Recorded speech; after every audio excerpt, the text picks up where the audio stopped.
Welcome back to Ghostwood, the Twin Peaks podcast. I'm Charles Skaggs, still in the basement of solitude, hanging out from the coronavirus, and I'm here talking with one of my best friends. At least I like to think so.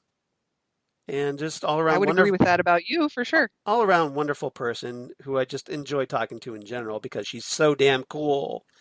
Xan Aw. Sprouse. How you Oh, doing, good, it's Xan? me. Yes. I'm so happy. I thought You maybe there was a were you, guest, were you worried it was a somebody guest you else? didn't tell me about. I thought maybe there was a guest you weren't telling me about. You're like I don't know. bringing in this special So, guest, coming in yes. all the way from no, Coming in all the of, way from of, Gallifrey. I of don't know. course it's you. Are you kidding me? Of course it's you. Well, well, thank you, Charles. I feel the same way about you. You are definitely one of my best friends. I'd like to think You so. are one of my best friends, Well, thank you very much. to And quote to quote John Cusack. yeah, and hopefully, But if the fates are kind and the coronavirus goes away and everything returns to some semblance of normalcy at some future point in time, then we can hang out and watch movies and stuff. we'll get to see each other in the three-dimensional world because That's what was it you told me you'd never seen recently? And I said you have to come and see that. there are so many things I have not seen, so that you, So many things. I feel, I Yeah. feel like, I feel like I'm this uneducated soul, just wandering, and you who have this vast knowledge, especially of things like cinema and music and all this that you've experienced and with friends and whatnot, and I feel like I know nothing compared to you. I feel like I thought it was a pretty good, like I thought it had a pretty good depth in things like of film and music and whatnot, but I feel completely ignorant in comparison to you. So Well, I think it's funny that you said the things you've done with friends. Like all yeah, the stuff you mentioned, I do yeah. because I'm afraid of my friends. Oh, okay, got it. So so what you're saying is I need to be more antisocial and No, just you need to you need to be more cripplingly introverted. oh Not antisocial, cripplingly introverted. That's the key right well, there. I was pretty much that for a good long time, Yeah, yeah. but The key is the first thing is to have a good attitude, Charles. right, That's that's the the key. key. Anybody will tell you that. But no, I appreciate that because personally I feel like from a knowledge standpoint, I'm like kind of intermediate with a lot of things because I know I know what a lot about what I like, but I don't like the whole world, but I do like a lot of things. Right. So, and But I growing up, I wanted to be the person that knew stuff, you know? I wanted to be the person that got all the references and got all the jokes and knew things and blah blah blah. And now well, mission effing accomplished. you Because can just Google that. Nobody needs me. Nobody needs me for that. I mean, I no, used but to get no. They need you. They don't need Google anymore. You've re- you've made Google irrelevant. well, when I worked at Media Play when I was in college, people used to call me on my day off to ask, "Who did Rest that in one song?" rest in peace, Media Play. Rest in peace, Media Play. Yeah. Pouring out one for my homies on Yeah, that pour one. out a Snapple for your homies at Media Play. Yeah, But I love that store. that was it was so much fun. But yeah, people would call me on my day off and say, "Zan, who did that one song?" I remember one time I got called on my day off. They're like, "Who did that song Tarzan Boy? He's like named after a city." Baltimore. Yeah. And I'm like, "Baltimore?" See that I knew. You can, Yeah, there you go. all There you right. go. Well, So but I am '80s guy, so I should know that. yeah, I had skills. So I feel like my skills are Yeah. rusty because nobody needs them anymore. So I appreciate that you Yeah. Well, I that need you them. How's that? enjoy my skills at Yeah. least. Yeah. So thank you very You much got for the that. mad skills, yo. So it's June. Chicks only dig guys with good skills.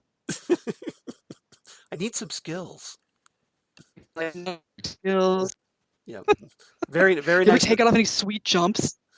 Very nice Napoleon Dynamite reference, by the way. Thank you. Thank you Nice. very much. So it's, Which is interesting. I was having a conversation with Chris the other day about what are quintessential Gen X movies, yeah. in that they're movies that I feel like they're loved by Gen X, but like not necessarily by anybody else. Ferris Bueller, Bill and Ted's Excellent Adventure, Strange Brew, Adventures of Buckaroo Well, Banzai, the one I said was Breakfast Club. Breakfast Club's in there. Yeah. The Yeah. Back to the Future movies. I Uh, also said Wayne's World. what? I also said Wayne's World. Wayne's World. That's Yeah. more. That's a '90s film, though. It's a 90s film, but it's got that like grungy Gen X thing going. A Like little bit. we were in high school, or I was in high school when that one came out. So Yeah. that was, Wayne's World was a big deal for us. We were very like, whoa, or no way. I mean, or like, I'm gonna hurl. I mean, we did all the Wayne's World stuff, or we're not worthy. I mean, we did all that kind of stuff. So That's like borderline Gen Y, though. A little bit. it's borderline millennial, but I think that a quintessential millennial movie Yeah. is Napoleon Dynamite. Oh yeah, definitely. I agree But with I that. do feel like it does transcend generations. Like I feel like older generations do like it. Because it's kind of in the spirit of an '80s movie. Yeah. But I also don't think like, while I think we like it, Charles, I don't think our parents would like it. No. Yeah. And again, that's a generational shift. But I think it's because we had those kind of movies, at least in the '80s. Yeah. Therefore, we can appreciate that kind of a movie, Mm-hmm. like Napoleon Exactly. Dynamite. And it's Like probably even something like Back to the Future, which I think is so Gen X ingrained, yes, but I think it still appealed to an older generation because of its 1950s stuff of it. yeah, So I don't know, but anyway, yeah, Napoleon Dynamite I think is a quintessential millennial title that you have to see. yeah, definitely recommended. And John Heater is really good. Enough said there. Oh my gosh, him and oh god, what's his name? The actor that plays Kip. Oh yeah, I know who you're talking about, but I can't remember exactly. LaFonda is the best thing to ever happen to me. Yes. Yes. Yes. Yes. You're just jealous because I'm making sweet moolah with Uncle Rico. Well, do you know the new product? Backwards and forwards? Yeah, mostly. Okay, so it's like June 4th, 2020, as we are talking here. And did we miss anything the past couple weeks? I mean, did anything important happen? Some really, really, really horrible shit happened, Charles. Oh, is that what it was? That's what's going on. Because we're sitting here, not only are we sitting here under quarantine still, Right. which isn't bad enough, right? I hate to say it, and I believe in it. I'm not saying we shouldn't be doing it, but the protests against police brutality are going to make our July, August spikes even worse. Oh. Well, yeah, because I mean, if you watched any news within the past couple weeks, again, June 4th, as we're recording this, you saw wall-to-wall people together marching, which was great. As they should. Which was great. But half of the people aren't wearing masks, if they were lucky, and just all that close contact. And I am wondering, and I'm no doctor and I'm not a scientist, but if tear gas is going to give you respiratory issues, is it going to jumpstart something in you? I don't know. Yeah, exactly. Well, with my bronchitis, not really a great idea anyway. Not a great thing. Yeah, I wouldn't recommend the tear gas or the pepper spray or any of that. We've seen a lot of protests and peaceful protesting and bad behavior on the side of the government and on the side of the police, and so we need the protesting, and I'm glad we're doing it. But I think we're in for the rest of the year. I think we still should be very cautious with our quarantine now, because we are in Columbus. Well, I am in Columbus, Ohio, Charles. Right. Where we're under quarantine. Not quarantine. Curfew. Right. We're under curfew. It was bizarre. Last night I went to I'm close to where Mayor lives. Oh, yeah. The Skype seems a little glitchy right now. It's storming here too. So, well, it's not storming, but it has been storming today. Right. I don't live close to where the mayor lives, but I live near where the mayor lives. So it's like if you can take the street that's a block away from me and snake it through some neighborhoods and get to his house pretty easily. Yeah. And there was a protest at his house last night for that, calling for him to do more to condemn the bad behavior of the Columbus police who are behaving badly. and or the police officers that are behaving badly. So I drove over there to see what the police presence was like and to see if there was anybody who was having a hard time getting out, needed a ride or anything like that. Which I thought And was awesome of you to do. I got stopped by a train. So here I am, like trying to drive home, getting stopped by a train Right. before I get home for curfew, and I'm like, wow, this brings back some memories. Because growing up in Worthington, Yeah. we would go out to the continent to go see movies and stuff like that, and then try to come back. I remember the continent. Yeah, we get stopped by trains all the time. Yeah. So that's what happens. So I'm like, oh my God. I got home at like maybe 7 till 10. So I got home just in the nick of time. Right. But I'm like, oh my God, I can't believe I'm waiting for a train and trying to get home from curfew again. It's like, I feel like this is. Well, you probably were okay because all the popos were downtown. That was the thing, is that by the time I got to North Broadway and Kenny, there was really nothing going on. Yeah. No cop presence, nothing like that. So I think they were mostly over by Whetstone, because I think that's where everybody parked, because the mayor, for those of you who are familiar with Columbus, the mayor lives in the Knolls. And the Knolls is between Riverside Hospital and Henderson Road, just west of Olentangy River Road.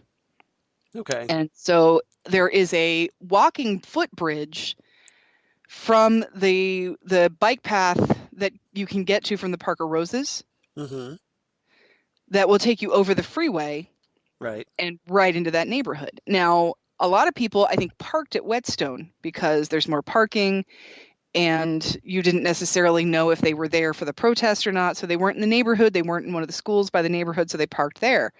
So I think that's why they were mostly at Whetstone, was trying to pick people off when they were breaking curfew. Okay.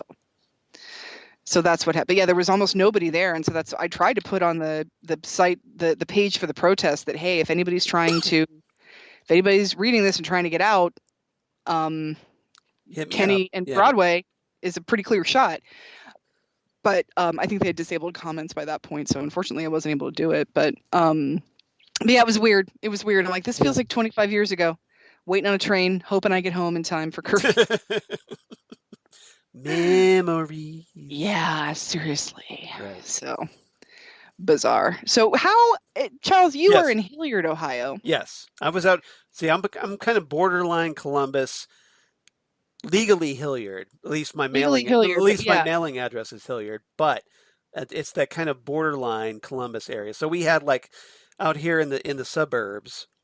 We had restaurants closing early for the curfew. I was wondering about that, because I wasn't sure if you guys were affected by it. So I went out to get some KFC for dinner, and they had like a sign right there on the speaker saying, "Hey, we're closing, closing down an hour." Like the curfew's at 10, they were closing at 9 because of the curfew. Okay. That makes sense. Yeah, because they gotcha. Didn't know how things were going to go down. So that's basically, but of course nothing happened. So I don't know why they worried about it, but they did. Well, like I said, the people who were doing the most of the violence were the cops, and we saw that across the country. The entire country has seen that there have been people trying to incite things to make it look worse than it is. So, but George Floyd was laid to rest today. So, our hearts. Very nice service.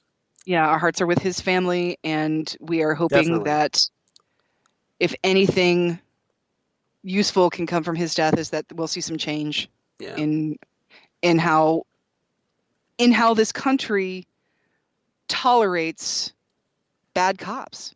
Right. And it's like, I'm well aware. I got cops in my family. I'm well aware that they are not all bad.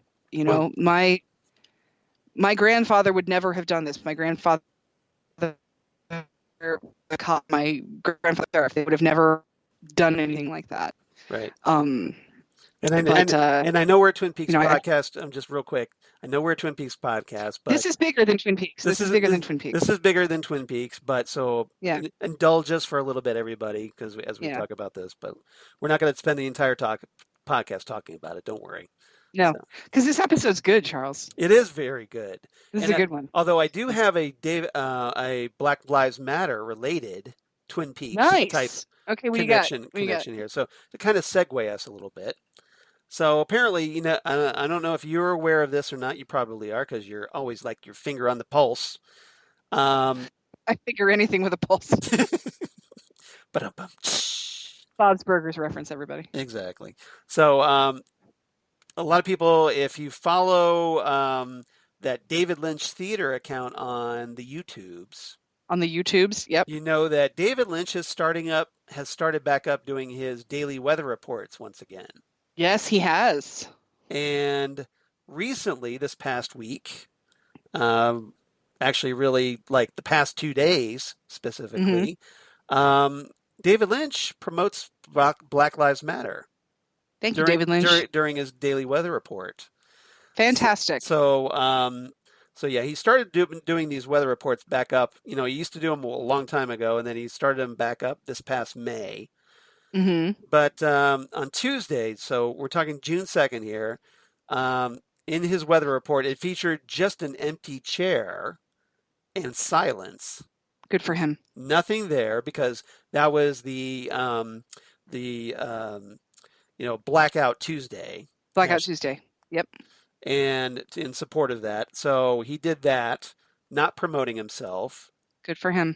And then the following day, yesterday, he came back and had a sign reading Black Lives Matter Good and job. peace, justice, no fear behind him Oh, nice. as he did the weather report. And then he left the camera trained on that billboard behind him, that Cool. sign behind him after he left out of Good for him. camera shot.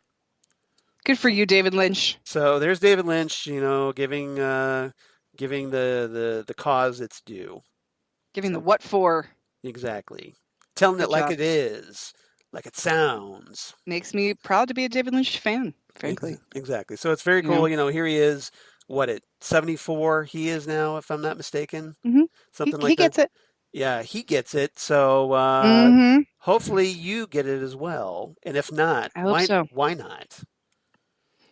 Yeah. I mean, that's the thing. It's like people, I wrote on my Facebook the other day, I'm like, okay, how about we compromise with our phrases and just say all Black Lives Matter? Yeah, that was I really liked that post. That was good. Because, it's like Yeah. the reason we're saying Black Lives Matter is because we act like they don't. Right. Well, and it's not just that only Black Lives matter. Of Yeah, course, but right now, it's just right now they matter a little bit more.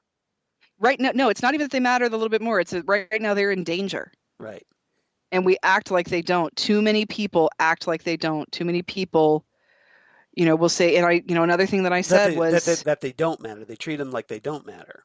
right, exactly. And so that's why we need to remind the world that Black Lives Matter. And, I've said it before that nothing anyone has ever done, any alleged crime or any alleged antagonization of the police, anything like that that's happened,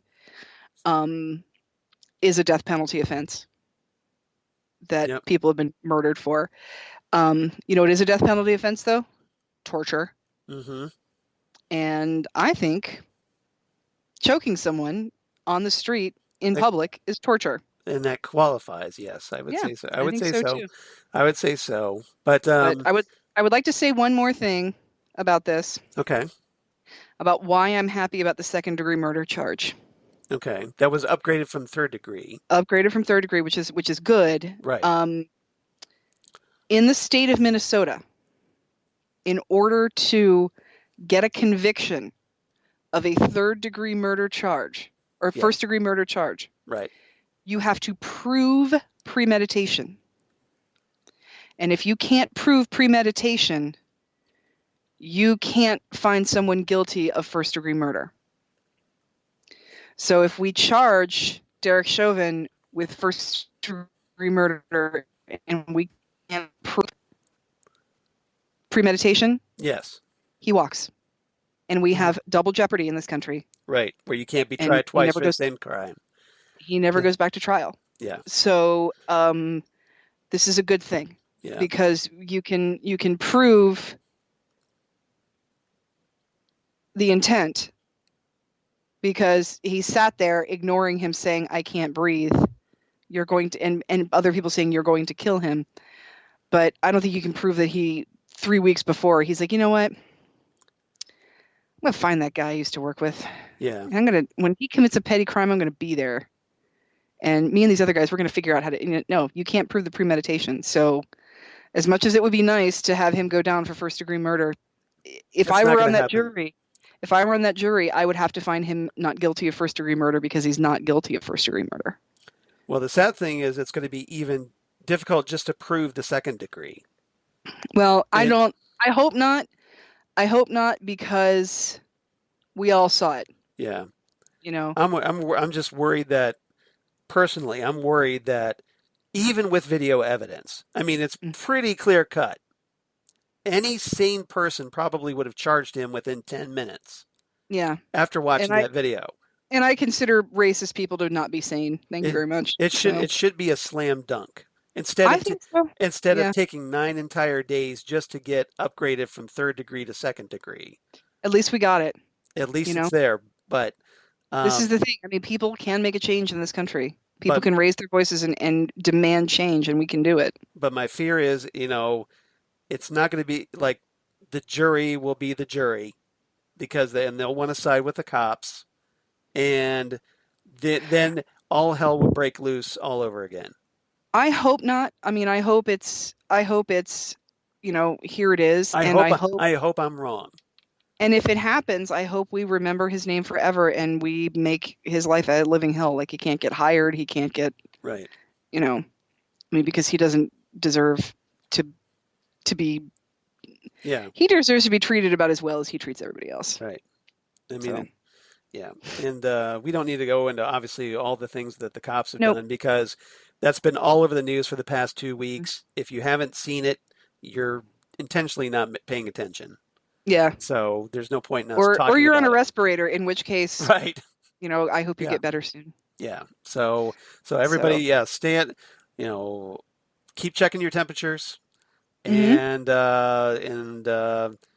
keep a lock on your car doors so you don't get pulled out. That works. And then let's kind of like take a little bit of a break from our horrible reality of 2020 for just a little bit, for an hour, and let's talk some Twin Peaks, right?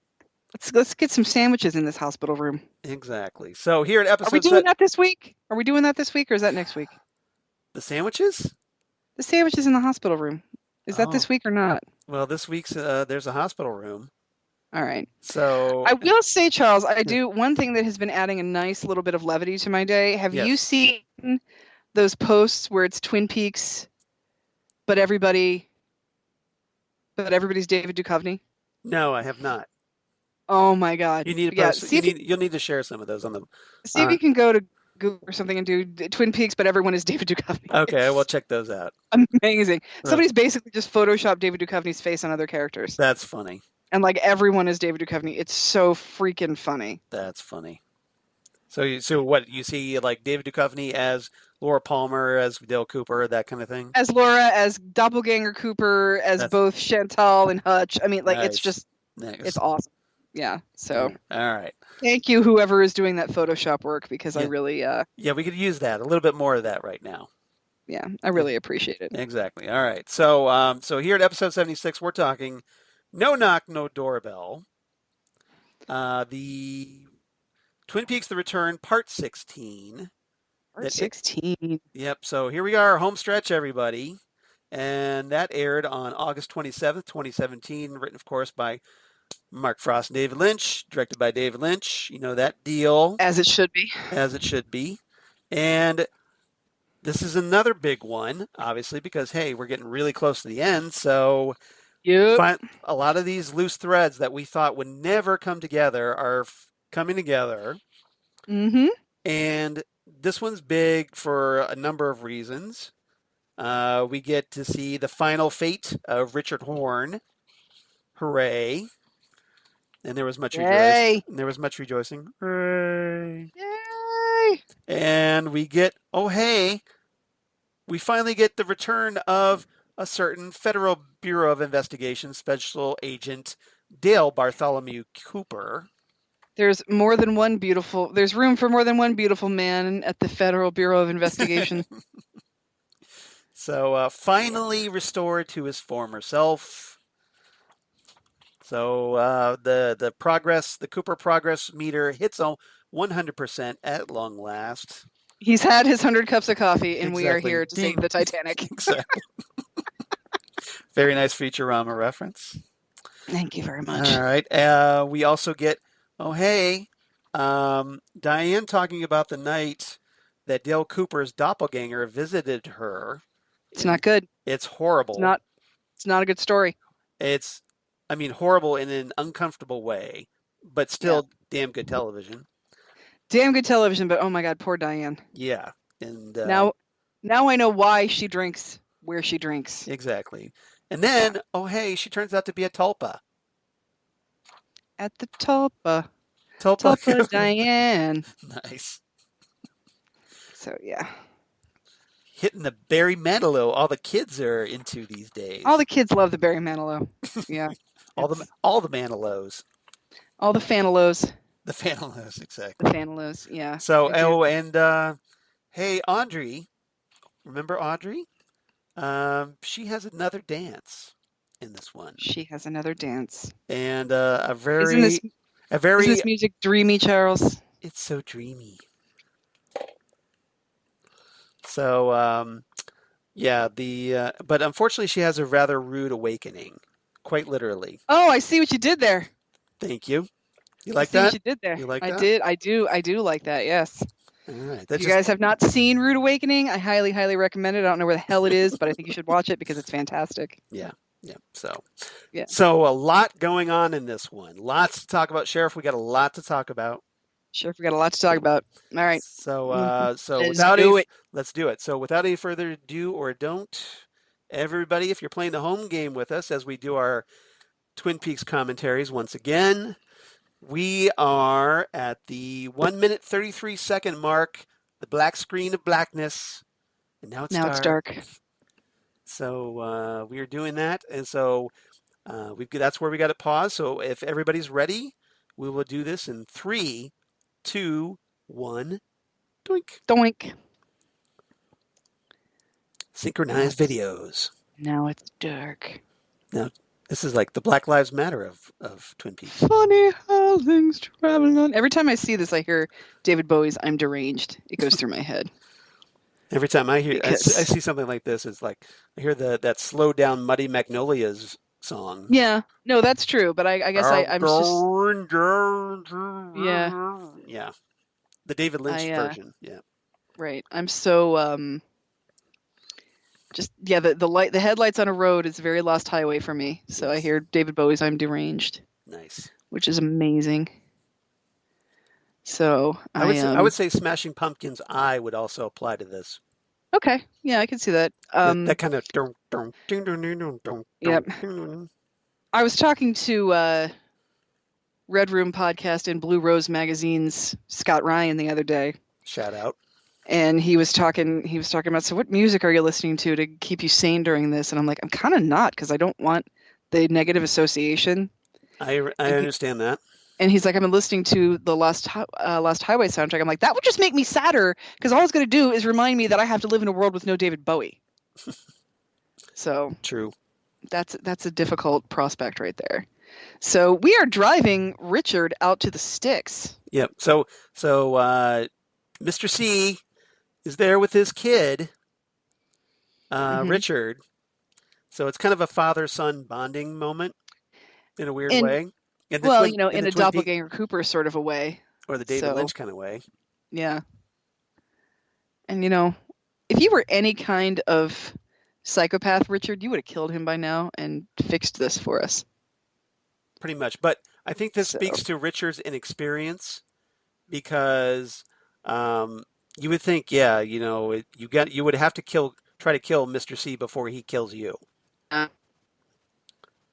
You got to kill him before he kills you. Daria will tell you that. Yeah, but I have to think that Richard has some deep-seated father issues, and so he's kind of willing to go along with whatever Mr. C is because of that. Well, he's a psychopath, so he's opportunistic, but he also needs a dad. Yeah. So he's doing what he can. So, so we're out here in the middle of nowhere. Do you understand the place? Place? He does not understand the place because he's a selfish psychopath that's never done anything for anybody. So this is the except whole himself. meaning of the coordinates that has been teased throughout this series so far. This And if is all it. the coordinates did was kill Richard, I'm fine with it. Yeah, that's You know? basically what it does. I got no problems with that. So you're a very bright young man. Yeah, you're a psychopath. Yeah, and if you were a little bit brighter, maybe you wouldn't be dead. Yeah, but you know what? Good riddance, Richard. Yep. I got no time for child murdering, woman beating rapists. You're a rat bastard, Richard, and I'm glad you're dead. You are a vicious bastard, Richard, and I'm glad you're dead. Yep. Thank you. Oh, I'm glad he's dead. Oh, What a day. What a day. Oh, yay, it's Jerry! It's Jerry still running across the field. Oh. Jerry saw some shit in the woods, I think. I think I'm high. Yes. just for nostalgia's sake. It never gets old. This so is here's the like thing about this Jerry. is like our last time we see Jerry, isn't it? Yeah, this is the last time we see Jerry. Yep. Now Jerry, think about Richard growing up, where his father figures are his grandfather and his great uncle Jerry. Yeah. Good God. Right. He's got the binoculars. Yeah, he's got the binoculars the wrong way, which is hilarious. Baby did a bad binoculars. Doop boop doop boop boop boop doop doop doop. Oh, maybe if I turn these around, right, I can see the right way. Dear God, it's Richard. It's full of stars. Oh man, what are we doing here? Which is, I know what Richard has to say. He's like, "Why are we here? What are we looking at? Are we here to be on this rock?" But it's right up there on that rock. Maybe it is. That rock looks like a little hairy potato. It's kind of cute. It's like, hi, I'm the rock. I'm 25 years older, so you go up there first. Can you smell what the rock is cooking? It doesn't matter! So, yeah. You know what you're going to find? It doesn't matter what you're going to find! So. Respect to Mr. C for that spectacular mullet, though. Oh, geez. You know what I was watching today, Charles? And I really shouldn't admit this, out loud to other human beings. Let alone be recorded on a podcast, right? Yeah. I was watching Roadhouse. Roadhouse. And I feel like Mr. C and Sam Elliott in that movie have the same hair. Yeah. Where they have the pullback, the half pullback ponytail. Yep.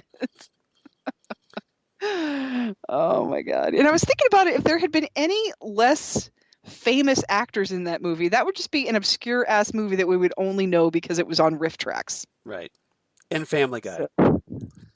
Roadhouse. No, Family Guy wouldn't have talked about it if it hadn't been such a famous movie. That's true. Oh yeah, it wouldn't have, because it wouldn't have mattered.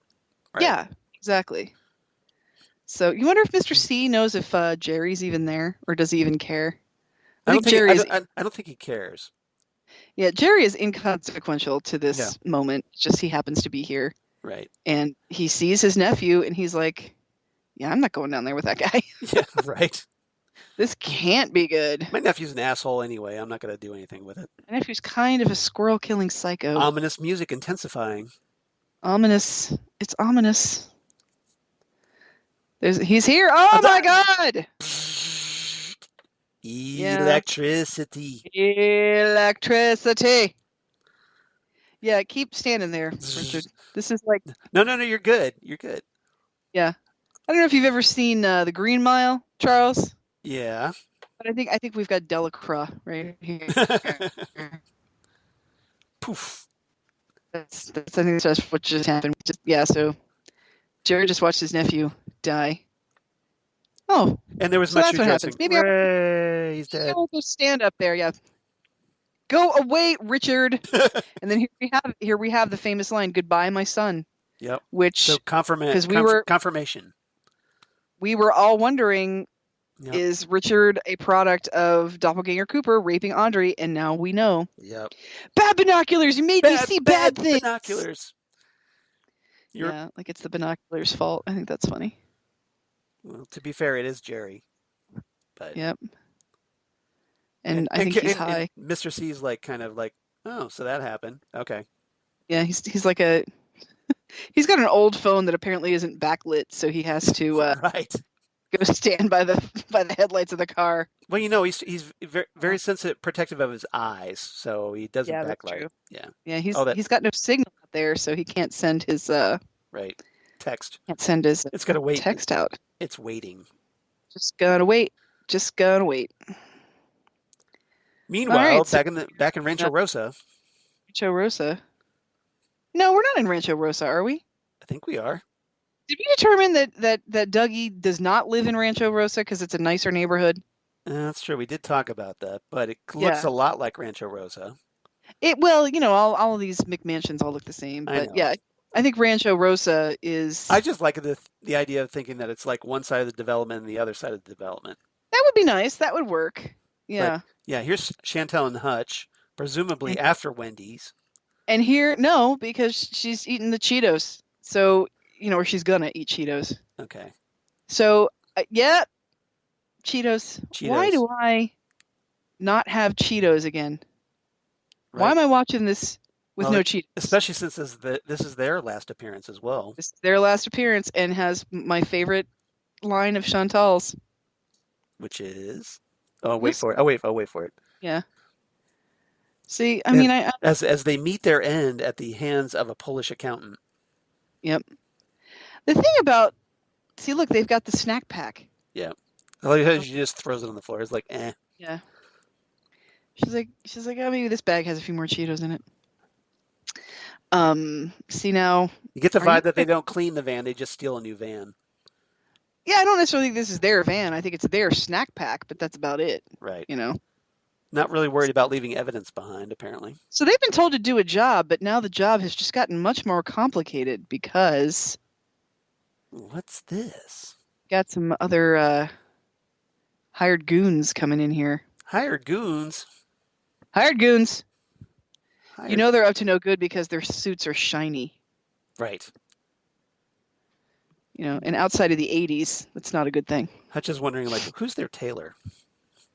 I'd love to know his tailor. Yeah, we got crooked. Crooked. Well, Las Vegas. These are the agents we don't care about. This guy, by the way, right here. Yeah. It's now on Roseanne, or on the Connors. Oh, okay, I haven't been watching that, so. It's kind of the Darlene show, so I'm watching it because I always loved Darlene as a kid. Sarah Gilbert, yeah. Yeah. So he is. Makes sense. Yeah, he's on the Connors now. He plays Darlene's boyfriend. Okay, interesting. I didn't know that. And, Ben, yep, and cool. I like him quite a bit. Good riddance. Well, that's one less thing you got to worry about today with all those cops. Just one more thing I got to worry about today. Just more shit I got to do today. Oh man. Monitor Dougie Boop. Jones. Boop. Now, is it just me, or is this shot kind of reminiscent of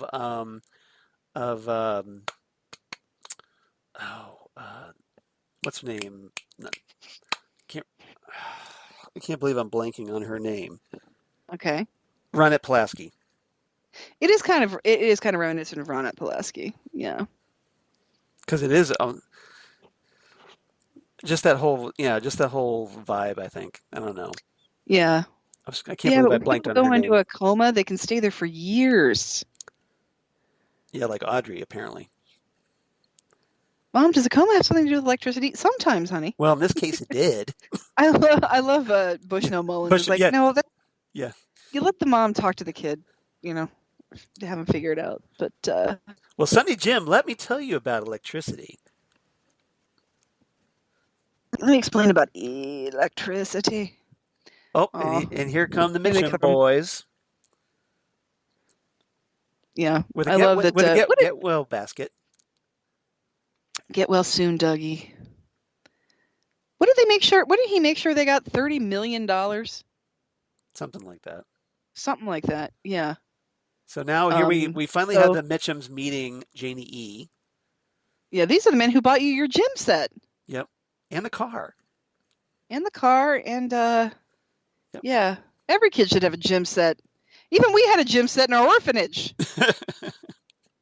I love how Candy Manny and Sandy are here too. Right. And see, yeah, little mini sandwiches. And here are my Stepford girlfriends, Candy, Manny, and Sandy. Yeah. These are what you call finger sandwiches. Made with real fingers? You eat them with your fingers. Like every other sandwich known to man. Right. Right. I always think that's so funny about finger sandwiches. It's like, what? Yeah. Okay, maybe an open-faced roast beef sandwich you eat with a fork, but every other sandwich known to man you eat. Unless you put like unless it's like a big messy sandwich and you put a napkin around it. So yeah, or like you have those fly. burgers that it comes wrapped in the wax paper. Yeah. Yeah. Like a sub sandwich. Yeah, we're gonna go we're gonna go stock up. We're going to Costco. We're gonna load that place up. Yeah. So, finger sandwiches, and here's my house keys, and thank you so much for everything. Here you go, guys. I just met. Could you not look in that closet where there's the $347,000 that we took from you from gambling? Could you maybe not find that? That'd be great. Thanks. Right. Exactly. Yeah, that'd be fabulous. So, meanwhile, in the Gordon cave. Meanwhile, in Gordon Cole's hotel room, a French prostitute wonders why all the beeping noises. So, yeah, they have totally pimped out that hotel room. It's like, I got my quads over here. Got my quad, and then here's the thing about Gordon Cole. I feel like got my mix machine. I don't know if Gordon Cole's hearing aid is more of a comment on Gordon Cole or more of a comment of how cheap ass the government healthcare system is. That's a good point. That he still has to have that crappy one. Well, no, he upgraded. It's not the same. But it's still one of the ones. It's not one of those little radio controlled ones that you can barely see in your ear. He still has to carry it around. It's not exactly the finest that's out there, but let's go find the potty. I like to think it's because just Gordon likes. It's hard for him to switch. He's not one to change. Yeah, Gordon probably doesn't like a lot of change. I can't imagine so. Now, I always really hope, for Dougie's sake, that he could go back to still being the guy that everybody loves even after this is over. I hope so. That'd be nice. It'd be kind of interesting to see where the new Dougie Tulpa, how that turned out. I would like the to know. FBI. Yeah, tell the FBI to come to the goddamn hospital. Right. I've been sitting here for 15 episodes waiting for this. It's like, get on with it. Oh my God, yes. I don't want Cooper and the FBI to be a snuffleupagus again. No, at this point, I think we were like all looking at our watch, going, "Hello, come on, David. Oh my God, please. Let's get this moving here. We're running out of episodes. Can we please do this?" It's like we're in episode 16, and he's in a coma. Yeah. And I think a lot of this were like, "Oh God, is he going to be in the coma until episode 18?" I think we were all like, "Is this really going to happen?" But fortunately, thankfully, it was not a long coma stay. Nope, it was not a long coma. It did not last for years. But and see, Hutch and Chantal, they're not good with their intel because more Cheetos. Give me She's them hungry. Cheetos. Nom nom. I don't blame her. Nom nom. I don't blame her. She's addicted to Cheeto crack. How do you not get addicted to Cheeto dust? She does little lines of Cheeto dust. She breaks out the razor blade in the mirror. Just licks it. It's good. Or you think she's one of those that puts it in her palm of her hand and just kind of licks the palm of her hand? No, I think she licks her finger and then puts her finger in the bag. Oh, I see what you're saying. Does that little swirl around the bag? Got it. Okay. Yeah, that's her technique. Finger, and then you put it into the little corner of the bag, and then you get all this. Yeah, because she's doing it right there. Yes. Yeah, she's doing it right there. Mm-hmm. It's good. Good observation. Yep. See, I'm a drinker. When I want that dust, I'll straighten the bag out, and then I'll just kind of pour it in. So I drink the dust. Got it. Yeah. Yeah, Sammy was a good guy. She kind of savors it. Yep. I love how they're just, Hanging out in the van. they're sort of they're just sort of perfect for each other. I mean, they're psychos, but they're just kind of perfect for each other. Well, they get along. It's kind of adorable. It's one of those things that probably brings their relationship together. The couple that slays together stays together. Yeah, their psychopathy matches each other's. It's perfect. Look, it's the Amazon ice cream truck. Yeah, see, you guys should probably just go. Right. So now there's a limo pulling up. Is one of them guys Dougie? No.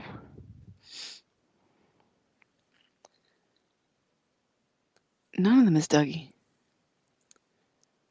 Here it is, right here. This last effing bag. Right here. Oh, God. Yeah. What if I was? Yeah. Yeah. Okay. So, don't ask a woman that. No. Don't ever ask a woman that. No. That you think she's being unreasonable or irrational. That's like a big, 4-alarm bell going off for any guy. You don't do that. No, you don't. No. It's none of your damn business, and it has nothing to do with anything. Yeah. Just asking for trouble if you ask that question. You know what? This wouldn't happen if you weren't being annoying. Okay? Right. That's how it works. Yeah. So just keep there, sit there, be quiet, just say nothing. Watch what's going on. Yeah. You know what? I should have gone to Costco and gotten some little mini sandwiches. Those little pinwheel sandwiches that they brought in, those look really good right now. I'm hungry. I've kind of I had a tuna sandwich today, and that was it. No dinner, probably. Not yet. Chris is making dinner right now. He's making quiche, and it smells fabulous. Okay. Well, don't worry. We'll wrap this up. So. Oh no, quiche takes about an hour to cook. It's fine. Waski Accounting. Yep. So, what? Hello. You're in my driveway. You're in my driveway. This will not end well for you. We're not in your driveway. Oh, see? Yep. Yeah, he's just going to go back to his car. Dude just wants to get into his driveway. I move car. Then I go get moose and squirrel. Oh, that, Here we go. I move your car. This is how I move car. Please to release parking brake. Yeah. Put in neutral. Car go farther if you put in neutral. I want this guy to do all of my accounting because I think it's awesome. Yeah, I want to know what kind of accounting firm he works for. Yeah, seriously. So basically, Chantal takes a shot at him. In broad daylight. Oh, yeah. And he returns fire. Didn't expect that, did you? Did not expect this. It's almost like he's got an Uzi. Yeah, he does. Which I don't think anybody uses Uzis anymore. Yeah. That's right. I'm a psycho. With an Uzi. So this whole thing goes sideways. He's ventilates their van. They get the Bonnie and Clyde treatment right here. Yep.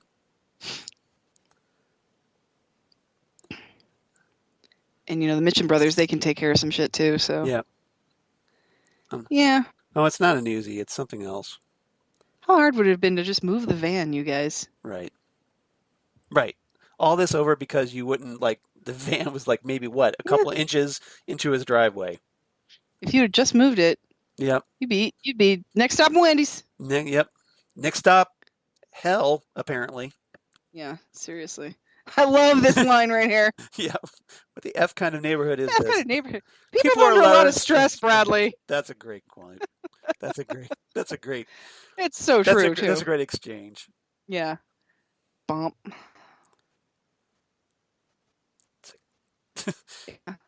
Park Mike.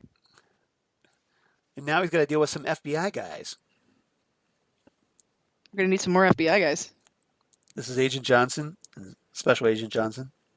No relation. No relation.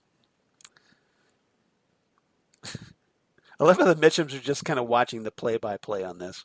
I know. They're like, we should just drop off the Yes, Costco water and then go. yeah, we're just gonna back away. Yeah. Yeah, you don't need an ambulance. Yep, Lancelot Court, Lancelot Court. Ow. poor Polish accountant. He just wanted to get into his driveway, and look what happened. Accountants are under a lot of stress, Charles. So, Poop, poop. wake up, wake up, wake up, wake up, wake up, wake up, wake up, wake up! Come on. Come on, Mike. Get there. Hurry up. We're waiting. Get there faster. Get your, you got only one arm. You should be able to get there faster. You have less wind resistance. Come on. Although it might be harder to hitchhike, That's true. depending on what side of the road you're on. Brutal. That was brutal. That was mean. That was funny, but mean. Well, you know. Yeah. Apologies if you only have one arm. Here we go. Come on, Mike. For our lack of sensitivity. Philip Jeffries. Finally. Is he? Oh, yes! And here we are. Hello. Oh! Finally! No, exactly. Mike speaks for all of us at this point. Finally. He speaks for all of us right now.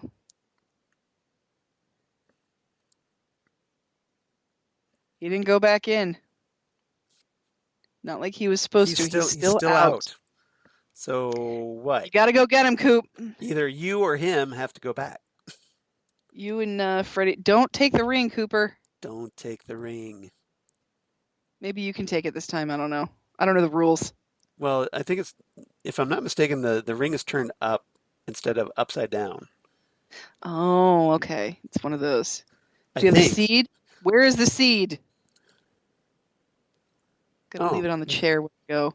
There it is. There's my little ball bearing. You unwrap it. It's got chocolate. Boink. Oh, what's that? I need you to make another one. Make another Dougie. Make another Dougie so this family can be whole again.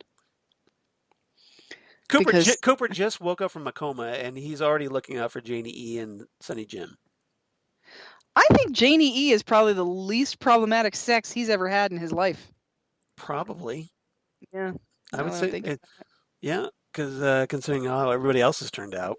Yeah, seriously. Look, Daddy's awake. That's why I was kind of surprised that they go to the trouble of making another Dougie. Well, of course they do, because they deserve something. But I thought that maybe, you would think, well, if this was any other movie, any other director, any other normal film, Cooper would have ended back up with Janie E. and Sonny Jim. But yeah, go find a doctor. But this is not the podcast for that. No. I need I need all of the sandwiches. Yes, give me all the sandwiches. All the finger sandwiches, roast beef, all of them. Oh my God, I'm so hungry. Damn good sandwich. Oh. And chewy. Tuna salad sandwich, wheat bread.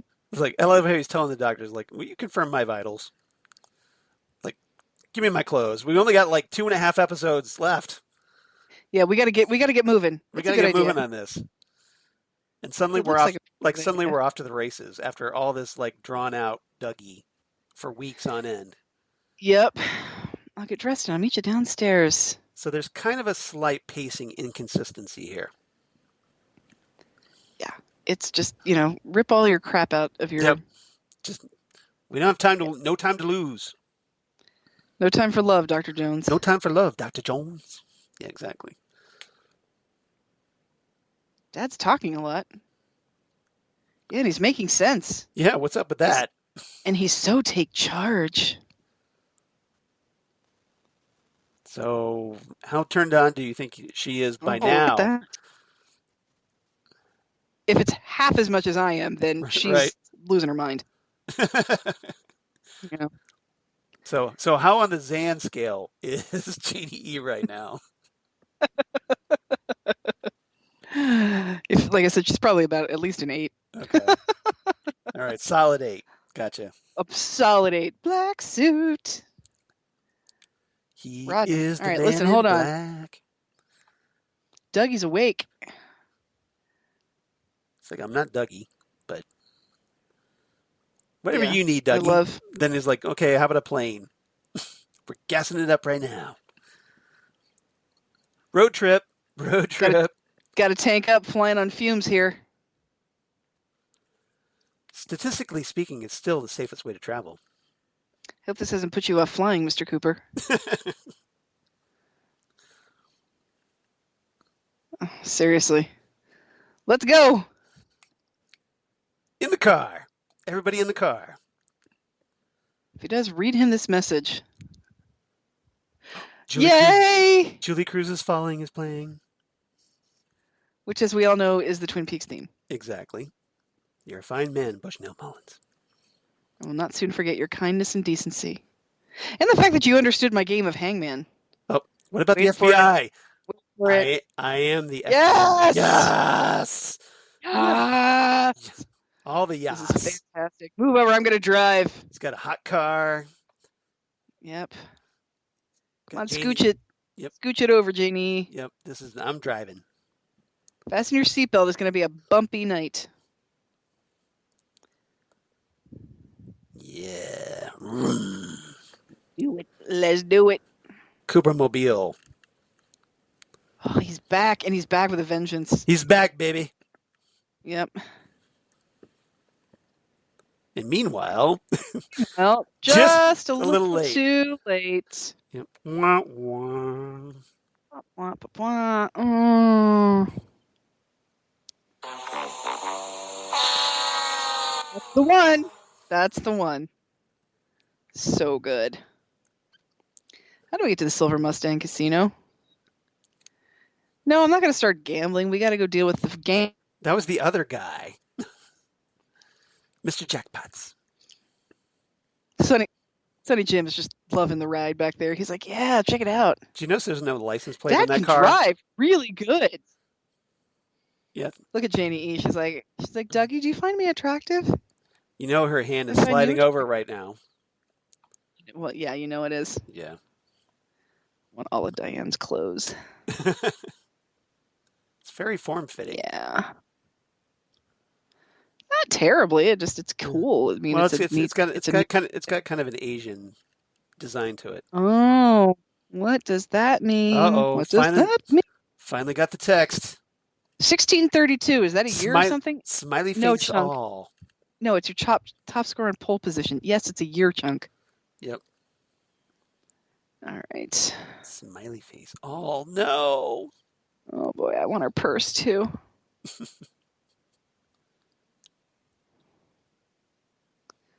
Let's drink some more gin. I'm here to tell you that fixes a lot. Drink 'em while you got 'em. Seriously.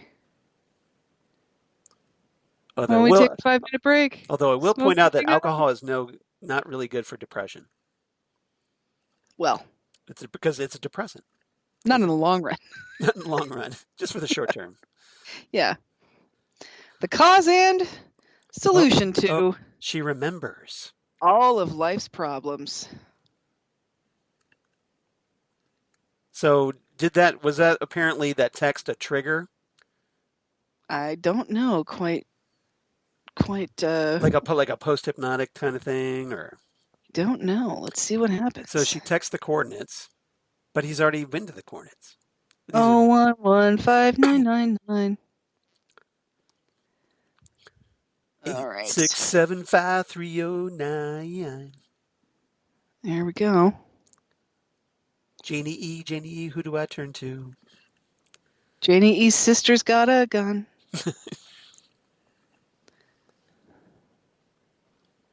Yeah, here we go. I'm going to... Yeah.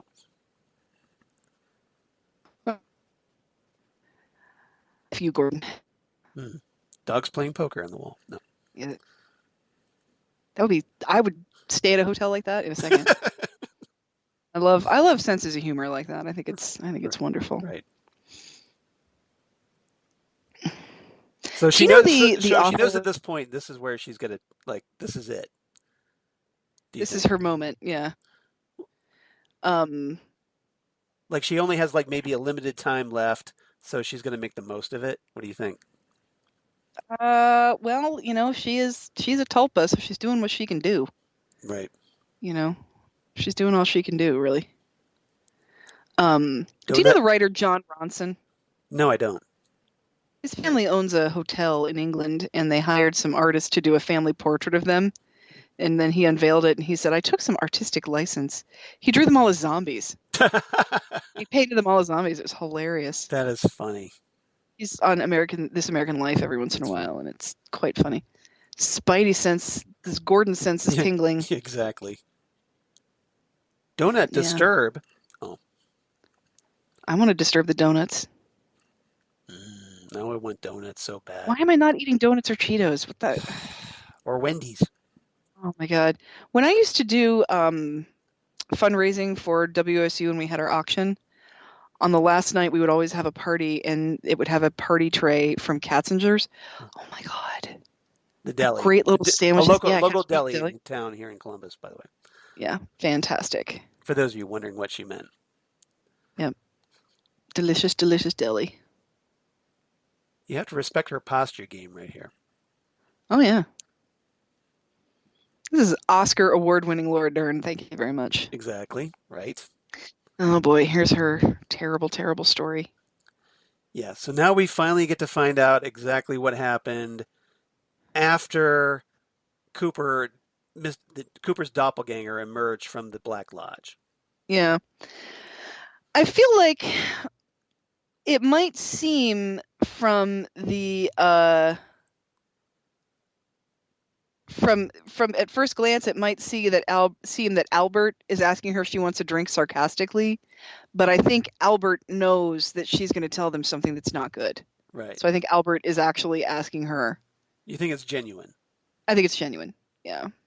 Actually asking her if she wants a drink because he knows whatever she's going to tell them is going to be difficult to tell them. Well, to be fair, I think we should all be drinking at this moment. Yeah, this is a pretty bad. Unless you're an alcoholic, that would be bad. But well, and see, this is interesting. This is like 3 or 4 years after Cooper stopped contacting her. yeah, So she was still working at the bureau. yeah, One night, no knock, no doorbell. just comes in. There's the title, everybody. Yep, no knock, no doorbell. Heard that somewhere before. Mm-hmm. He just walked in. Yep. Standing in my living room.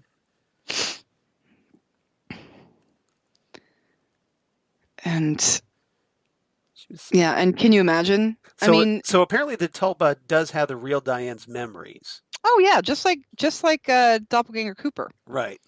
You know, he knows everything Cooper knows, but now the tulpa is like, even though she knows she's the tulpa. Yeah. So she's feeling it as it would happen to her, as if it happened to her. I can't imagine how horrible it would be to have someone you love and respected who's been missing for 4 years, right, finally come back, and then this happens. Or here's the question: was Diane taken as a tulpa, or replaced by her tulpa before Mr. C left the Black Lodge? No, I think this is what did it. Okay. I think this is when he did it. When they replaced her? Right, because after this she left the bureau and everything that went downhill for her went downhill. So, obviously we're not going to know what the timeline is here, but just trying to get a handle on it. Yeah. Yeah. So, and we'll see. Laura Dern's performance as Diane, so expressive here. It's fabulous. Yep. You can just feel the emotion coming off of her face.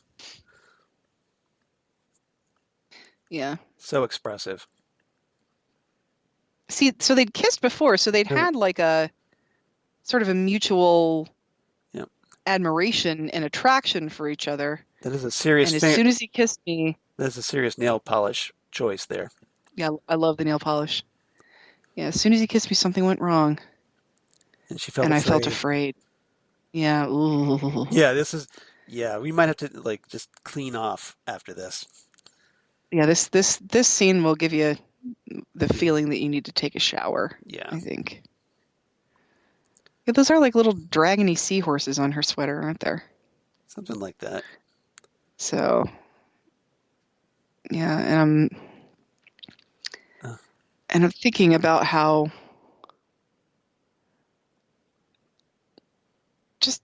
often has Doppelganger Cooper done this to somebody? And you notice, like, Gordon's not pressing her, Albert's not pressing her, no quips. Nothing. No, he's just listening. Yeah. And Albert knows to shut up too. Yeah. Even Albert shuts up. Yeah. So they know that this is very, very serious. And he took me somewhere, like an old gas station. Oh, like a convenience store? They lived above it. Yeah. See, this is where I think it happens. When he takes her in there. I think you're right. They go and see the Philip Jeffries machine, and then that's when I think she became. There's a Philip Jeffries in the percolator. Yeah, that's when I think she became the tulpa. Yeah, I think you're right. And so here's Diane is like almost. And now she's in the sheriff's station. She's coming out because she knows she's in the sheriff's station. She knows she's Nido. Yeah. Yeah. And this is where it all kind of hits us. Yeah. And it's like Diane is trying to fight back from her split self. Right. And the real Diane. Tammy knows something's about to go down. So Tammy's getting ready. Yep. I'm not me. See, she's fighting. She's fighting. Who am I? Who are you? Who are you really? This is just an incredible performance by Laura Dern. Yeah, she's fighting. So she takes it. Oh, and then everybody unloads on her. Albert and Tammy. Yeah, and then she goes away. She does that whole Laura. Whoosh out of there. Who do you think that is there? She was never here. Meet the long lost Philip Jeffries. Yeah, it's very similar to what happened. Yep. You know, she's just gone. So, and it's because she's fight. That was a real. Tammy and Albert are freaked out, but Gordon is just like piecing it together. Sheriff's station. We've got to let's get a flight to Spokane, and then rent a car. But yeah, she was fighting. Diane was fighting to get back to herself. And now we're back in the Black Lodge. Now we're back in the lodge with all the furniture that I want. I would love that decor. Oh my God, that chair. Someone manufactured you. No kidding. F you, Philip. Yep, I know. Yep. Even at this point, the tulpa is defiant. Well, that's the thing. Yeah. Ew, ow. Yeah. Make those noises. Crunchy noises. Well, she's got some sinus problems, and that kind of helps relieve the pressure. Yeah, it does. Object whooshing. Here's another seed. So somebody took a seed from Diane and made a tulpa. Right. And put Diane somewhere to be safe, but I don't get it. Air whooshing. She's kind of inflating, in and out, in and out. Yep. Boop. Oh, she just Obi-Wan Kenobi'd. If you kill me, if you strike me down, I should become more powerful than you could possibly imagine. Can't win, Philip. So that happened. So yeah, Diane, you gotta love Diane for putting up a fight. Right. You look great, and kids aren't allowed in this casino. We gotta go. It's almost like the tulpa, the Diane tulpa just wanted to keep existing, and they realized her time was up. Yeah. Yeah. Sonny, Jim, Janie E, come with me. Yep. I'm gonna make sure that you have a Dougie who's just as awesome as me. But I gotta go. Now, if I recall correctly, this was the last of Kyle MacLachlan filming. Yeah, I like it. Maybe it's got something to do with a coma. I don't know, but I like it. Side effects. There's like 80 chairs around you guys. Right. You have to kneel on the ground. Exactly. What he's got to set the team down. It's like, okay, kids. So here's the play. This is so sweet. I think Cooper really did enjoy his time with them. Just, being... Oh, yeah, I do. And I think he actually cares He deeply really... for him. Yeah. My question is, does Cooper know who Janie E is? I think he does. Because... In relation to Diane. Yeah.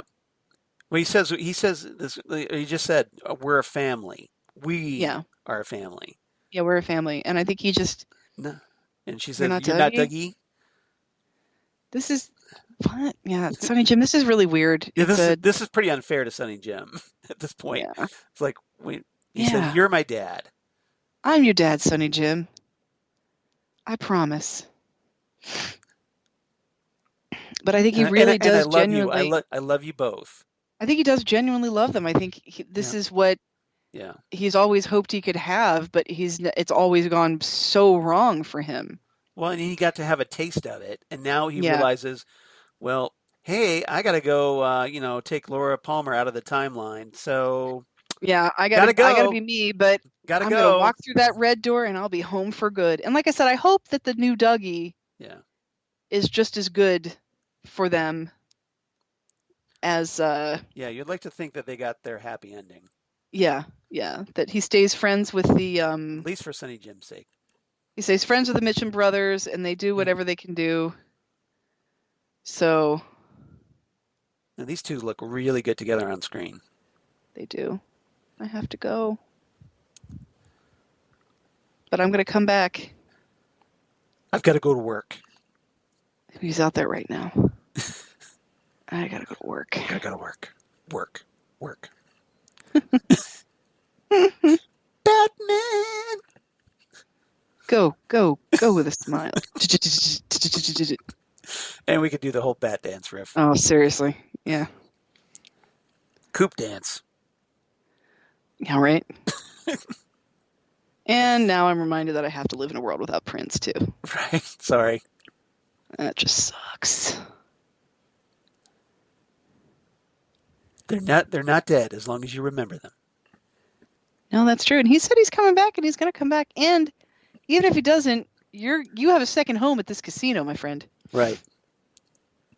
Mr. Jackpots. Mr. Jackpots. The Mitchum brothers will always take care of you. And if you realize, like, all that stuff, how many lives Cooper affected? Yes. So, like, he helped the Mitchums out. He helped Sonny Candy, Jim where's my and Bloody Janie, Mary? Got their lives on track. I love how they have, like, celery in this limousine. Well, it's probably like a little mini fridge in there. And they all have to be squashed in the limousine because they have to take the ladies with them all the time. I love how they're just sitting around the limo. They don't get thrown around by the car driving around. I know. Yep. Because none of them are wearing seatbelts, apparently. Yep. So you better hope there's not an accident. True. I love how you think Cooper at least would be wearing the seatbelt. Yeah, Mandy, Candy, and Sandy are just all in lewds. Right. It's like, okay, so what is up with these three? But we are not traditionally welcome in such places. Or by such aforementioned people. Law enforcement. Those types. Yeah. Friends, that's about to change. I witness to the fact that you both have hearts of gold. Yep. Yeah, Candy. Damn good coffee. Aw. But that's another thing. Do they have a coffee maker in this limo? I mean, what's going on in here? The question is, what don't they have in this limo? Yeah, I guess not. Cherry pie. Well, they stop off for that. Ladies and gentlemen, the Roadhouse is proud to welcome Edward Louis Severson. Edward Louis Severson. a.k.a. Eddie Vedder, you guys. And we're thinking, who's that? Well, if you know his real name. This Well, is I didn't. Eddie Vedder going by his real name. And then when he came on stage, I was like, oh, so Vedder is not a family name apparently. Yep. So So this is him singing Out of Sand. Not one of my favorites, but I'm not Pearl Jam guy, so. yeah, this is fine. Yeah, I was never a huge Pearl Jam fan either, but I think Eddie Vedder's a decent person. I think he's a good Oh yeah, musician. I agree with that, but So, it's hard. You if I were, can't dispute that. I will say though, if I were at a bar, this song and Just You would like really, I think, bring down the bar. Right. Yes. That would just really bring down the mood, I think. I think got to keep it hopping. Yeah. That's why Audrey comes in to dance later. Yeah, this is in traditional Eddie Vedder form. This song is kind of a downer, needless to say.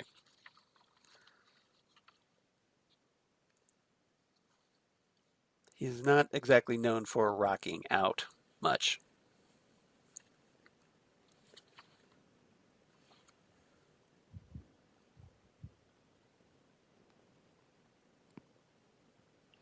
Crowd is swaying. Yeah, exactly. They're just swaying around.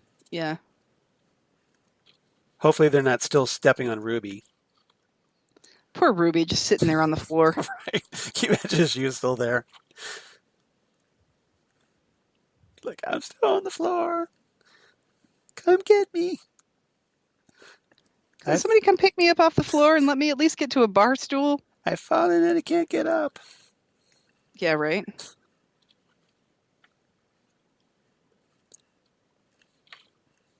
There's not really a lot to talk about, obviously, at this point. No, yeah, we're just kind of listening. Yep. And we see, oh, hey, who just showed up? It's Audrey and Charlie, everybody. They finally made it to the damn roadhouse. Right. They finally figured out to put their coats on and come to the road. And you notice Audrey's not even wearing a coat unless she checked it. But of course she needs her coat. She's going out. Right. But Charlie was so sleepy. He's very sleepy, Audrey. He's had a long day. 2 martinis. Oh. Living. Well, yeah. He's living large. Got to give him that. They both drink the same. Yep. So he's the kind of guy to order for his woman. So, yep. Well, I will say that as much as I'm not like a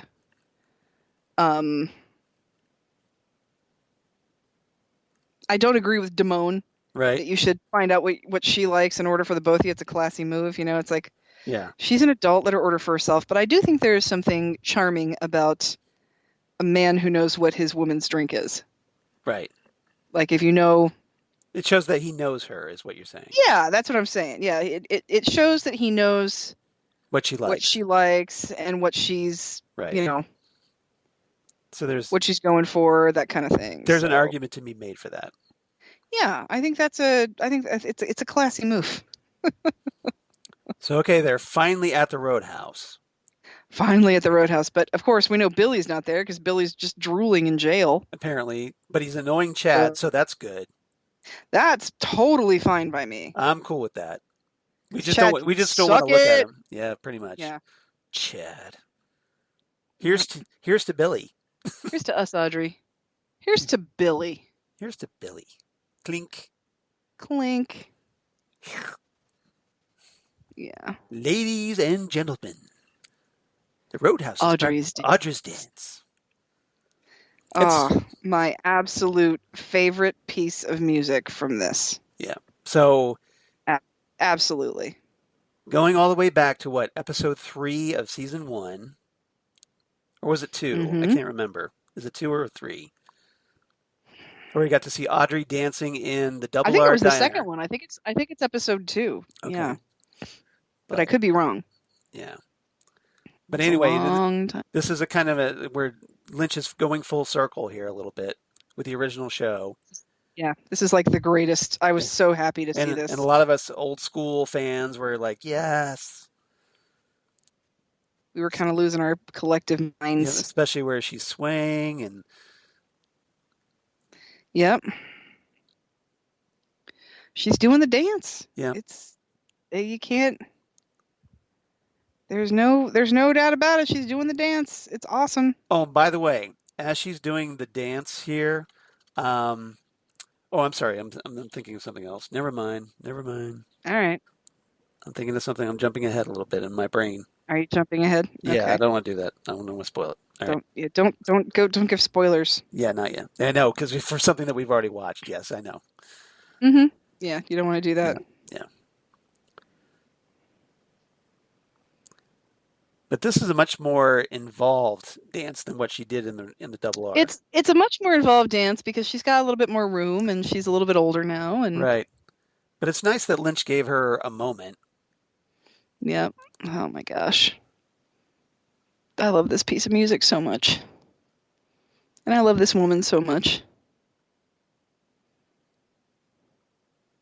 She's such a beautiful soul who just And it smells like and powder and sweetness. And depending on how the lighting goes, it's almost like, you see glimpses of her much younger self. Oh yeah. Oh yeah, for sure. You totally see that. At least, especially in the face, just depending on the shadows and whatnot, it's like, Mm-hmm. it's eerie is what it is. Oh yeah. Totes. So all of a sudden, a fight breaks out. Mm-hmm. Lights out, Mr. Monkey Wrench. Why are you messing with the fantasy, Wyatt? Right? Know the reality. So she's Don't mess begging with the Chuck, fantasy. get me out of here. Get And me then out all of of a sudden, here. uh-oh. What? What? That's What? not good.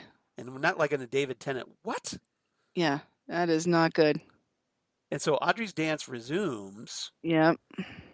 But here's the twist, guys. It's being played in reverse by the Roadhouse Band. What? So What is that all about? That's how this episode ends. So creepy. So did Audrey just wake up from her coma, or is she somewhere else? She's still in it, in my opinion. I think she's still in it. Right. You think she's still trapped in there, but I think she's still trapped in there. so yeah. but that seemed like that the whole weight room was like the reality almost, but It kind of does, because the look she has on her face is like, yeah. oh my God, I'm old now. Maybe, but also it's just sort of like, where the hell am I? Right. I think there's a lot of that too. I mean, it could be interpreted a whole bunch of ways, I think. Yeah, but, I think, but I like, just for me personally, I would, as if I was writing that explanation out, I would think, okay, she just woke up from her coma that she's been in since she was much younger, and now she sees her older face. Realizing not even that, not even the older face, just I was just dancing in the Roadhouse and now I'm in this white room looking in a mirror. What the hell is going on? Right. So, I think there's a lot to it. There's a lot going on there. There's a lot to unpack for Audrey. It's deliberately ambiguous, obviously. Yeah, I think so. But yeah, I think it's a lot. I think it's a lot for her, frankly. A lot of theories you could speculate, which of course is fun for fans. Well, sort of fun for fans, Frustrating for fans. Well, I don't like the fact that Audrey is in peril. That bothers me. Yeah, and that's how we leave her, unfortunately. This is the last we see of Audrey. Yeah, this is it. So this is kind of what, again, another argument for like why season 4 needs to happen, right? Yeah, like we need another argument for why season 4 needs to happen. Yeah, but because we need joy in our lives. Because you can't just leave Audrey here, can you? No, you can't. At least you shouldn't, frankly, in my opinion. Well, David Lynch, you're getting older. You better hurry up and direct that, or it's not even that. It's just we got nothing to live for right now. We need hope, is what you're saying. We need something good in our bleak little lives. No, we do have. And now comes the part where David Lynch gives us something to hope for in our miserable little lives. How great would that be right now? Oh my God! If he made that look, I know everything's been horrible lately. Yeah. So guess what, kids? Mm-hmm. Twin Peaks season 4 is happening. It's happening again. Seriously, we're doing it. We're doing Twin Peaks. It is happening again. Yeah. So yeah, we need that. We need all of that stuff. Yep, we need it. We need it to happen, y'all. It is happening again. David Lynch. David Lynch, only you can save us now. Only you can save us now, pathetic earthlings. Lynch! So. Savior of the television. Savior of humanity. So yeah. Yeah, seriously. Right. So that was our episode. That's our episode, y'all. Aren't you excited for more now? Yes, exactly. So now we're down to the final 2. So what's your rating for this one? 10 out of 10 finger sandwiches, baby. You gave it a full 10. I love this episode because it gets like 9 points for Cooper coming back, and the final remaining point is the fact that Richard gets to be murdered. So nothing for Audrey? Oh, the Audrey thing is great, but it's also really depressing because she's just back in another. We now don't know what's going on, but she's probably alive, so that's a good thing. Yeah. See that? So that's kind of the reason I deducted a point, was because of what happens with Audrey. This would have been a 10 for me, but the whole Audrey thing depresses me and brings me down a peg. It does bring me down a peg, but I feel like I'm still riding the Cooper high. Yeah. And the Audrey thing, the Audrey thing is hard, but there's still hope for Audrey, you know? Yeah. So it's still a hopeful situation, but yeah, Cooper coming back, we weren't with each other when we watched this episode, Charles, but I just started crying and just did not stop for an hour. I'm sure you did. I was so excited. I was so happy to see Cooper back, and I know it didn't happen this way because television production is a longer process than this. Right. But it really feels like we just turned on a dime, where it's like, we put a fork in and then all of a sudden we're Cooper again, and just Kyle MacLachlan. Oh my God. Yeah, we're like, why didn't you stick that fork in the socket earlier? But he's just so good. He's so good at being Cooper. He was born to play this role. Agent Cooper does not exist without Kyle MacLachlan. And it's so obvious how when Cooper is switched on. Yeah. In MacLachlan's mannerisms and whatnot. Yeah. By the way, I give this one 9 out of 10, 100% uploaded Dale Coopers. Nice. I like that. That's a good one. So full Cooper. Full on Cooper. Yeah, exactly. But yeah, this is a Cooper. This one was so Cooper. This one was so great that I just couldn't stand it. I could not stand how awesome it is. Yeah. So you're kind of riding that high. Like, Cooper's back. This is awesome. Now we can really, drive to the finale, and it's all going to be, everything's building. And then, like I said, I kind of got depressed with Audrey. That's it. Yeah, it is depressing with Audrey, but at the same time, it's like there could be more with Audrey. There could be a lot going on with Audrey that can go from there. Right. I mean, it's not. Well, when we watched this the first time, obviously we didn't know that it was the last of Audrey. Right. We thought, okay, what's going to happen next? Little did we know, nothing. Right, but it's at least not exploding in the bank. Yeah. It's at least not that. So yeah, we got that going for us, which is nice. All right, so didn't get any listener email, sadly, once again. Well, that's a terrible time. Yeah, people are really stressed out, Charles. Right. I understand. So you guys are off the hook this week. Yeah. So, but if you're looking, because you're new here, right, I'm gonna let you off the hook this time. But if you're looking for an escape, at least a temporary escape, Twin Peaks will do it for you, man. Twin Peaks is perfect for that. And hopefully you feel that same way about our podcast. So, I hope so. Why don't you drop us a line? ghostwoodpodcast@gmail.com. At Gmail. So ghostwoodpodcast@gmail.com. Or you reach out to us on @GhostwoodCast on Twitter. Or on Facebook, Ghostwood the Twin Peaks Podcast. Funny how that works, right? Mm-hmm. So all 3 great places to reach out. We'd love to hear from you. We know you're out there. I've seen the downloads. So we'd love to hear from you. And Xan, where can they reach you on the interwebs in the meantime? Well, I'm on the Twitter and the Instagram, but I haven't been posting much. But I'm Udinax19, and I'm on the Facebook as Xan Sprouse. What about you, Charles? Well, of course, at Charles Skaggs on Twitter, at Charles Skaggs on Instagram. Facebook, of course, Charles Skaggs in Hilliard, Ohio. And my blog of geeky things. Come on, you. Damn good coffee. And hot. Damn Good Coffee and Hot, where I talk about all the stuff we talk about here on Ghostwood, Twin Peaks stuff, David Lynch stuff, all kinds of comic book sci-fi stuff, news of my other podcasts that I do for Southgate Media Group, including Next Stop Everywhere, the Doctor Who podcast that I do with Excellent. Jesse Jackson, where we talk all things Doctor Who, Torchwood, Sarah Jane Adventures, and hey, certain Xan Sprouse just agreed to make a return appearance. So we'll be doing that in a few weeks as we discuss Survival. Fantastic. Because we got to talk some Seventh Doctor and Ace because they're awesome. Yeah, we do. One of my favorite Doctor companion pairings of all time. Ace, yeah. Ace is like the ultimate nerd girl Yeah, your favorite companion. fantasy. She's my favorite companion. Yeah, Yeah. for sure. And there's certainly nothing wrong with that. That's definitely proved. Nope. So I totally get that.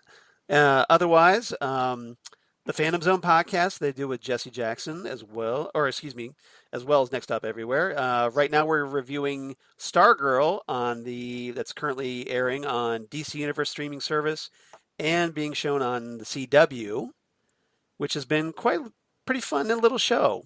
Good. Much better cinematography than the traditional CW show. Okay. Great characters. Luke Wilson is superb in that show. Nice. All right. So, worth your valuable time, in our opinion. So, if you want to hear us review episodes, please check out the Phantom Zone podcast. Or, hey, you could also check out Titan Talk, the Titans podcast that I also do with Jesse, even though right now we're on hiatus until late June when we'll be reviewing Doom Patrol Season 2. Oh, check which that is coming out. out. And that's going to be on HBO Max and DC Universe. So Nice. So now would be a great time to go back through our Season 1 episodes as you get ready for Season 2, because that's a brilliant show and highly recommend it. And especially if you're a Twin Peaks fan, sort of into the Vertigo stuff. Okay. Highly recommend it. I think it would be That works. I think it would definitely appeal to listeners of this podcast. Let's just put Well, it that okay way. then. So Cool. highly recommend. All right. So oh, and by the way, I'm also going to be appearing on Jesse Jackson's Set Listing Bruce, the Bruce Springsteen podcast. Nice. So after years of Jesse inviting everyone else under the sun onto his podcast, I finally cornered him to finally invite me on the podcast. Nice. What are you going to talk about? We've already recorded the episode, so we basically talk about, because of my diverse interest in just about everything musical, all my different background, interest in music, ranging from like the Monkees to like Nine Inch Nails and beyond. The Nine Inch Nails? The Nine Inch Nails, exactly. Okay. For people fans of this podcast. So yeah, we're kind of not really all over the map, but there was just so much to discuss. And so we kind of basically talk about what my musical tastes are and run down my favorite bands, and we talk about like, hey, the type, why each thing was so important, my favorite concerts of all time. Okay. So it's a pretty in-depth musical discussion. I think we cover a lot of topics. So I hope everybody checks it out, because it's That'd be obviously very cool. a little different from my normal podcast. So if you're I will kind of into definitely that listen to thing, that. yeah, I hope you check it out, and I hope you enjoy it, because I think we had a ball doing it. So I think it came off really well, I thought. I will contend, in my opinion, the greatest saxophone solo in rock and roll history is the one in Born to Run. That was what, I even run down all my actual favorite Bruce Springsteen songs just for Jesse. That's mine right there. I came up with a playlist. Born to Run was my favorite as well.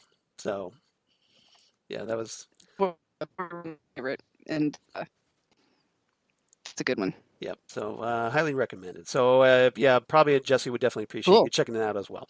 All right. So next Nice. time on Ghostwood for episode Episode 77, 17. 77. But yes, For us, it's 77, but it's yes, part 17. yes, the return part 17. You're absolutely right.